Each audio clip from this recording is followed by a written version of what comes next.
Thank you, Mr. President. Mr. President, the idea that men and women, citizens, are bound by a common set of laws that are applied consistently and universally, regardless of one's income or political power or political affiliation, it's a fairly modern invention. Because for thousands of years, laws were simply what rulers used to impose and maintain power, to control people.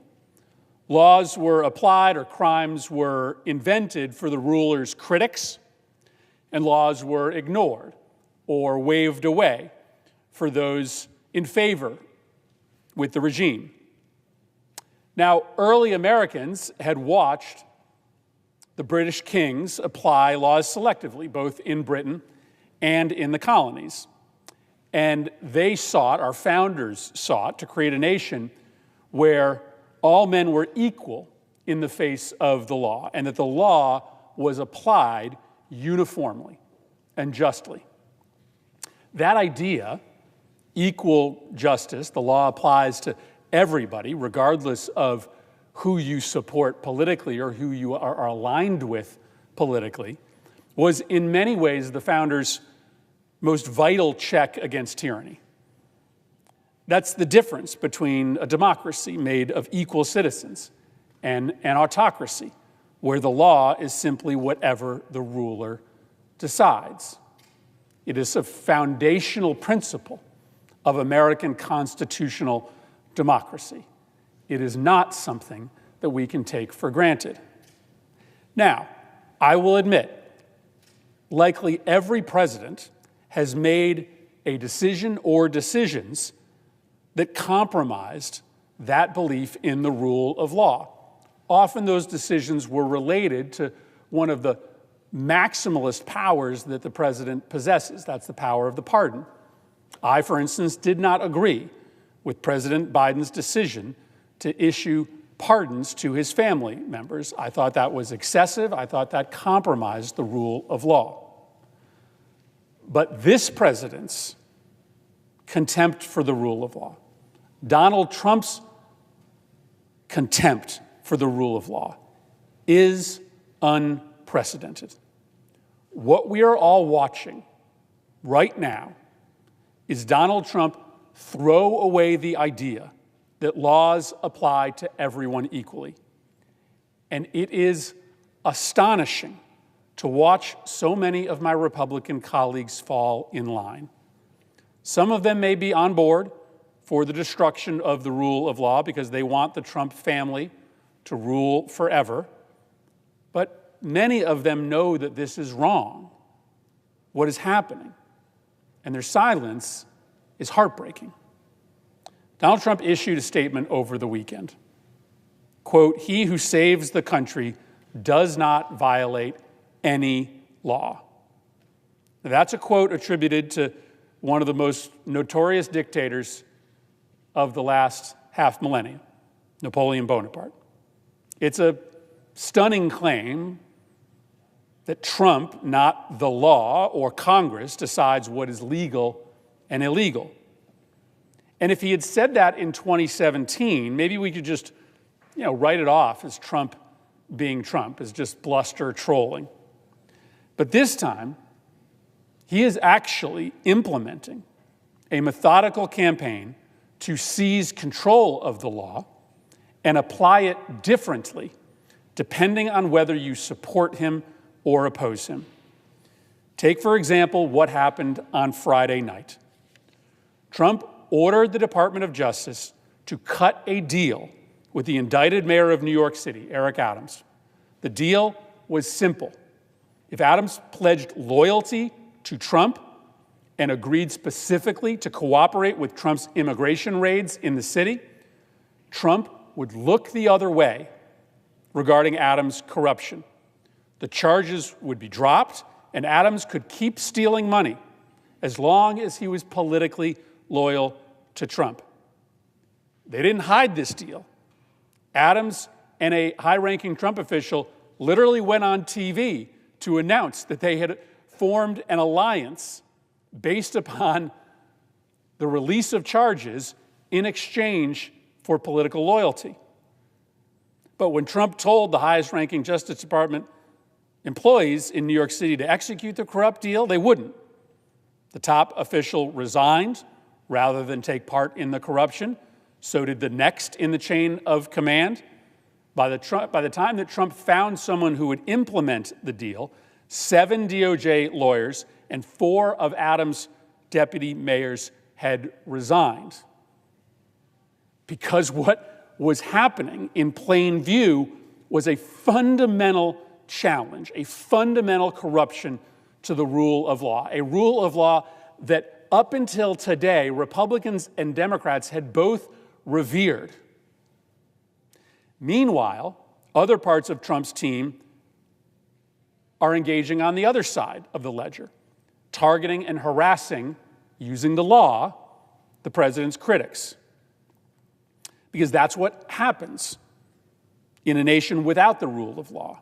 Law enforcement lets loyalists like Adams off the hook and is overzealous in targeting critics.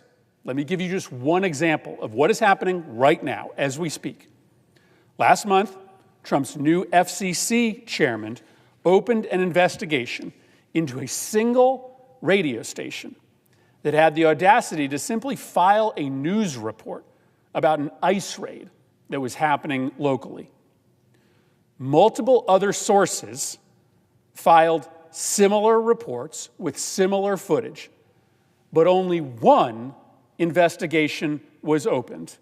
And you guessed it, it was against the radio station that was owned by a high-profile critic of Donald Trump, George Soros.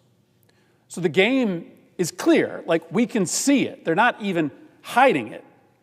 There is not a rule of law anymore. There is one set of law for people or entities who are loyal to Donald Trump, and there is one set of law for people who dare criticize him. That is not democracy.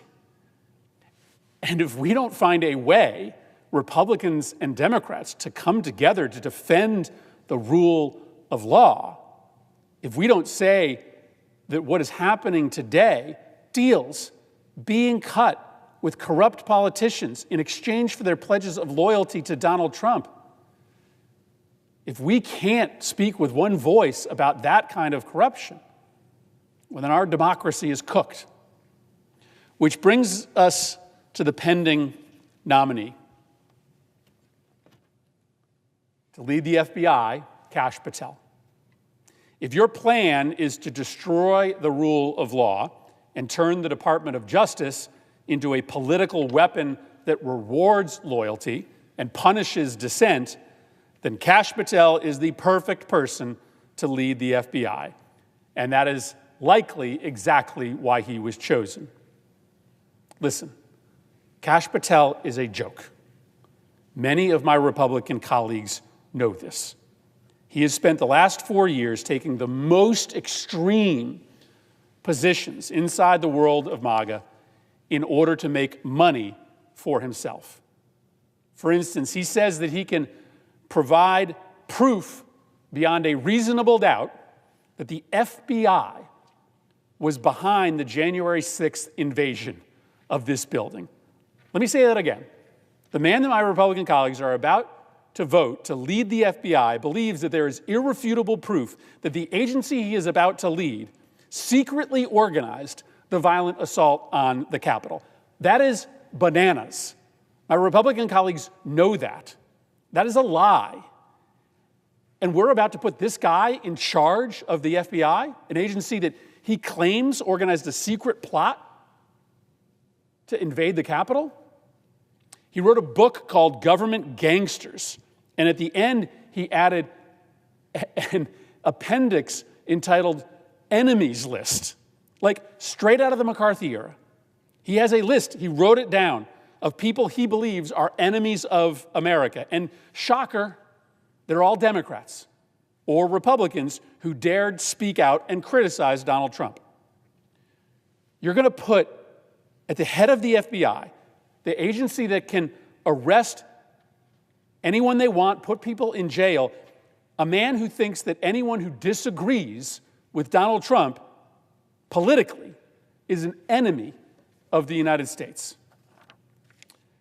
Patel has further suggested that anybody who administered the 2020 election could be subject to arrest. Why? Because he believes in his heart that the election was rigged, despite the fact that Joe Biden won by 7 million votes, far, far more than Trump won by in 2024. And so anybody that helped rig the 2020 election is, in his mind, a potential criminal.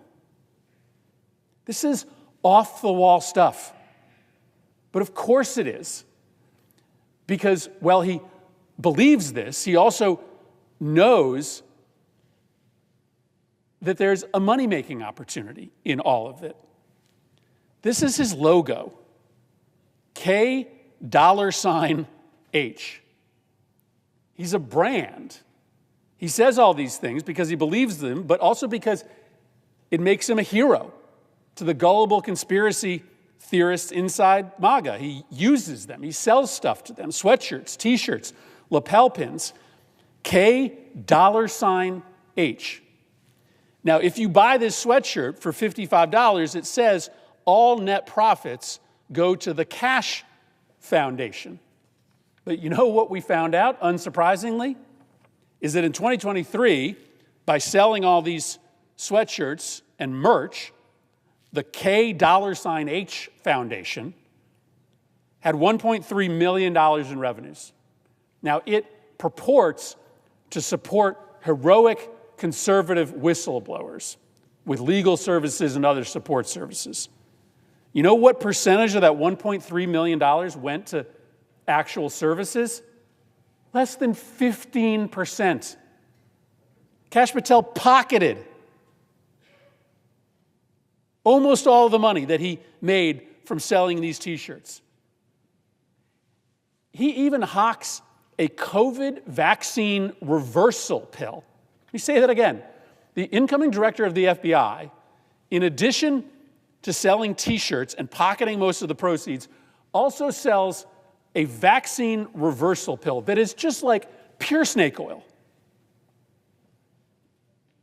But if there are enough people loyal to Donald Trump to buy anything Trump's lieutenants sell on the internet, then fair game. To top it all off, just recently, after his confirmation hearing, we also found out that Kash Patel has been a fashion consultant to a shadowy holding company controlled, it seems, by members of the Chinese Communist Party. Like, honestly, how on earth are we going to let someone lead the world's most important, most revered law enforcement agency who is secretly in business with the Chinese Communist Party, who believes that the FBI organized the invasion of the Capitol, who runs a fake charity, who has a brand in order to make money off of his affiliation with Donald Trump? He has an enemies list. He thinks that people who helped elect Joe Biden are criminals. This is a really dangerous moment. It's a really dangerous moment. This deal that Donald Trump just cut with the mayor of New York, it's a big deal. It's a big deal. I admit that prior presidents have made decisions that compromise the rule of law, but we've never seen anything like this so brazen and out in the open. That the mayor of New York and a Trump official would go on national TV to announce that they had made an arrangement in which Mayor Adams could continue his corruption as long as he was politically loyal to Donald Trump. They did that out in the open on TV because it's a signal to everybody else out there that the law will be applied differently to you if you are loyal to the president, and that the law will be zealously applied to you, maybe in excess of the letter of the law, if you are a critic of the president. That's why they went on TV, to show the world the corruption as a signal that things are different now, that the law is not the law. The law is what President Trump decides the law is.